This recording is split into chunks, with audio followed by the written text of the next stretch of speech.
अगर कोई आपसे कहे कि भारत में कोई औरत सीईओ नहीं बन सकती, तो आप क्या कहेंगे?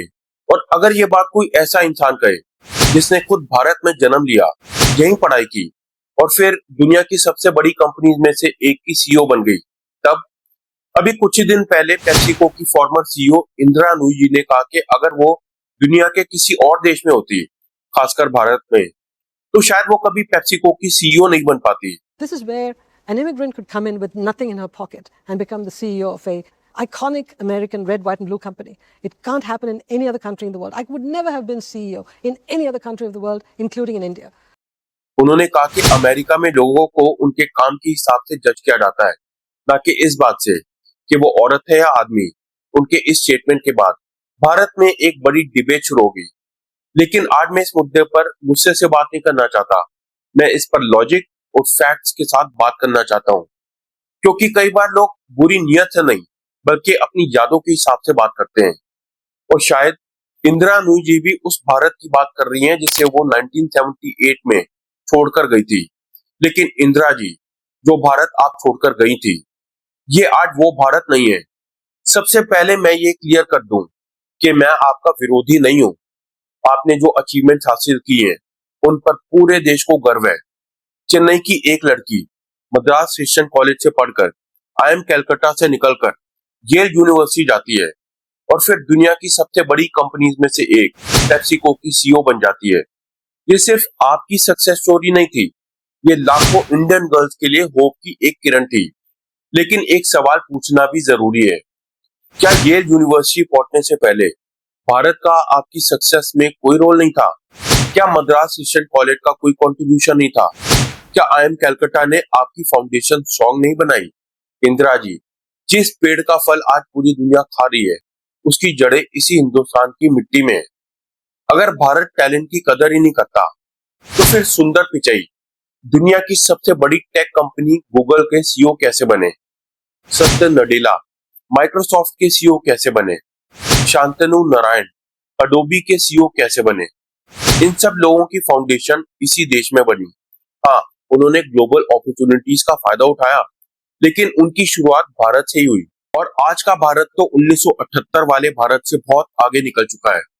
आप जिस दौर में भारत से गई थी, उस वक्त देश नया था, अपॉर्चुनिटीज लिमिटेड थी, ज्यादातर महिलाएं घर संभालती थी, करियर बनाना आसान नहीं था।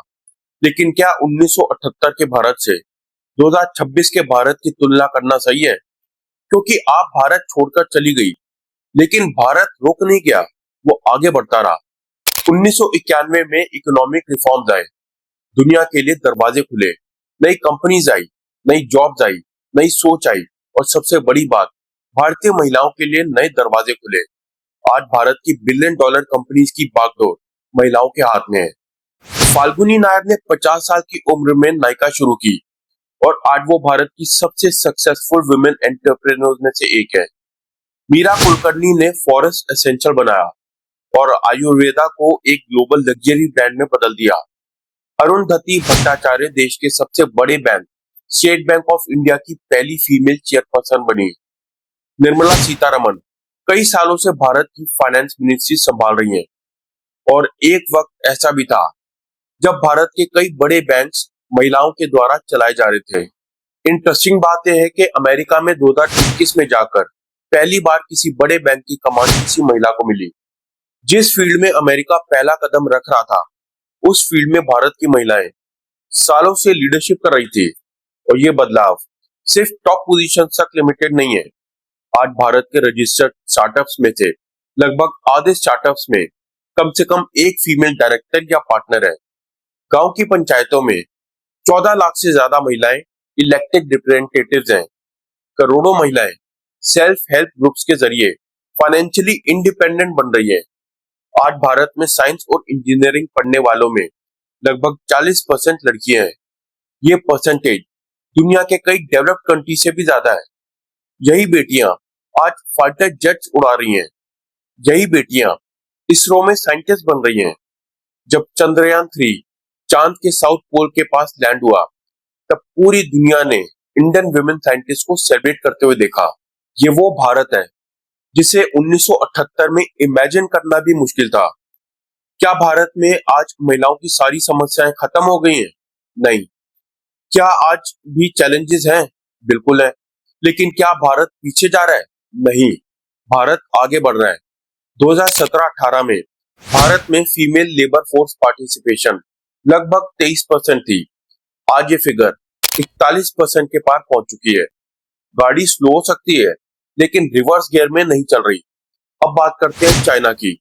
आपने कहा कि चाइना ने टॉप डाउन डिसीजंस लेकर प्रोग्रेस की और भारत डेमोक्रेसी की वजह से स्लो रहा। To pull China out of, the dark ages.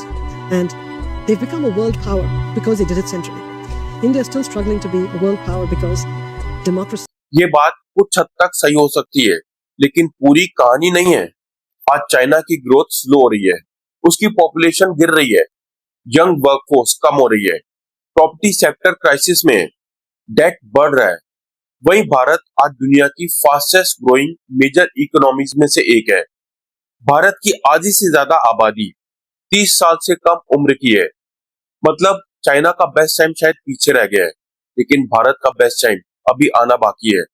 United Nations के एस्टिमेट के मुताबिक भारत ने पिछले कुछ सालों में करोड़ों लोगों को पॉवर्टी से बाहर निकाला है, और ये सब डेमोक्रेसी के अंदर हुआ है। डेमोक्रेसी स्लो होती है, नॉइजी होती है, आर्गुमेंट्स होते हैं, लेकिन डेमोक्रेसी की सबसे बड़ी खूबसूरती ये है कि यहाँ पर हर आदमी की आवाज होती है। चाइना में लोग ये डिसाइड नहीं कर सकते कि उनका लीडर कौन होगा। भारत में एक रिक्शा वाला भी वोट देकर सरकार बदल सकता है। अब बात करते हैं उस भारत की जिसे लोग सिर्फ उसके शोर से पहचानते हैं। हाँ, भारत में भीड़ है, ट्रैफिक है, केओस है, लेकिन यही भारत वो देश भी है जहाँ पर सब्जी वाला, चाय वाला, रेडी वाला, यहाँ तक कि ट्रैफिक सिग्नल पर खड़ा भिखारी भी क्यूआर कोड से पैसे लेता है। ये वही भारत है जिसने यूपीआई जैसी डिजिटल रेवोल्यूशन दुनिया को दी। ये वही भारत है जो चांद के साउथ पोल के पास लैंड करने वाला पहला देश बना। ये वही भारत है जो दुनिया का थर्ड लार्जेस्ट स्टार्टअप इकोसिस्टम बन चुका है। ये वही भारत है जहाँ 30 साल से कम उम्र के लोग बिलियन डॉलर कंपनीज खड़ी कर रहे हैं। हाँ, भारत में शोर है, लेकिन भारत में कमाल भी है। एक वक्त था जब बड़ा बनना हो तो भारत छोड़ना पड़ता था, इसे ब्रेन ड्रेन कहते हैं। लेकिन आज हजारों इंडियंस फॉरेन जॉब्स छोड़कर भारत वापस आ रहे हैं, अपनी कंपनी शुरू करने, कुछ नया बनाने, इन्वेस्ट करने। अब इसे ब्रेन गेन कहा जा रहा है। जिस देश से लोग कभी अपॉर्चुनिटीज की तलाश में जाते थे, आज उसी देश में अपॉर्चुनिटीज क्रिएट करने के लिए लौट रहे हैं। और आखिर में एक बात, जिस भारत को आप वुमेन लीडरशिप के मामले में पीछे बताती हैं, उसी भारत ने 1966 में एक वुमन प्राइम मिनिस्टर दे दी थी। भारत 2 फीमेल प्रेसिडेंट चुन चुका है, जबकि अमेरिका आज भी अपनी पहली फीमेल प्रेसिडेंट का इंतजार कर रहा है। इसलिए इंदिरा जी, आपकी कहानी हमेशा इंस्पायरिंग रहेगी। हम आपको सैल्यूट करते हैं, लेकिन हम अपने देश को भी सैल्यूट करते हैं, क्योंकि आपके जाने के बाद भारत बदल गया, बहुत बदल गया। आज भारत की बेटियां सिर्फ सपने नहीं देख रही, वो उन्हें जी रही हैं।